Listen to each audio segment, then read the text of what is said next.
ইরানে মার্কিন হামলার পর মধ্যপ্রাচ্যে যুক্তরাষ্ট্র এবং তার ঘাঁটির উপস্থিতির আর কোনো স্থান থাকবে না বলে জানিয়েছে ইরানের সর্বোচ্চ নেতা আয়াতুল্লাহ আলী খামেনির উপদেষ্টা আলী আকবর বেলায়াতি। সম্প্রতি ইরানের গণমাধ্যমের বরাতে এ তথ্য জানিয়েছে ব্রিটিশ সংবাদ মাধ্যম বিবিসি। বেলায়াতি বলেন, অন্যান্য দেশ যদি মার্কিন পদক্ষেপে সহায়তা করে তবে তারা ইরানের বৈধ লক্ষ্যবস্তুতে পরিণত হবে।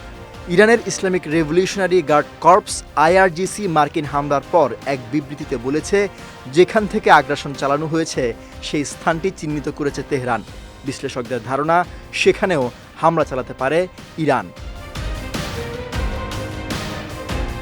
বাহরাইন, কাতার, কুয়েত, সৌদি আরব, ইরাক, জর্ডান ও সংযুক্ত আরব আমিরাত সহ মধ্যপ্রাচ্যে বহু দেশে মার্কিন সামরিক ঘাঁটি রয়েছে। এসব ঘাঁটি শুধু যুদ্ধ পরিচালনার কেন্দ্র নয়, বরং প্রশিক্ষণ, নজরদারি, গোয়েন্দা আদান প্রদান ও কৌশলগত প্রতিরক্ষা ব্যবস্থাপনার অংশ হিসেবে ব্যবহার করা হয়।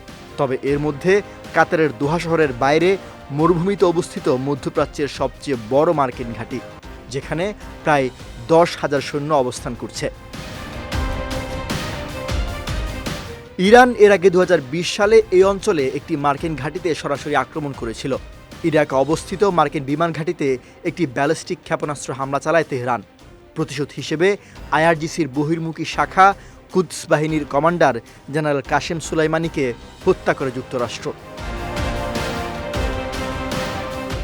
তবে যুক্তরাষ্ট্র 2 দশকে ইরানের পারমাণবিক অস্ত্র অর্জন ঠেকাতে দেশটির উপর নিষেধাজ্ঞা আরোপ, নাশকতা, সাইবার হামলা, কূটনৈতিক আলোচনা সহ নানা কৌশল ব্যবহার করলেও এবার প্রথম ইরানের 3টি পারমাণবিক স্থাপনা ফোর্দো, নাতানজ এবং ইস্পাহানে হামলা চালায়।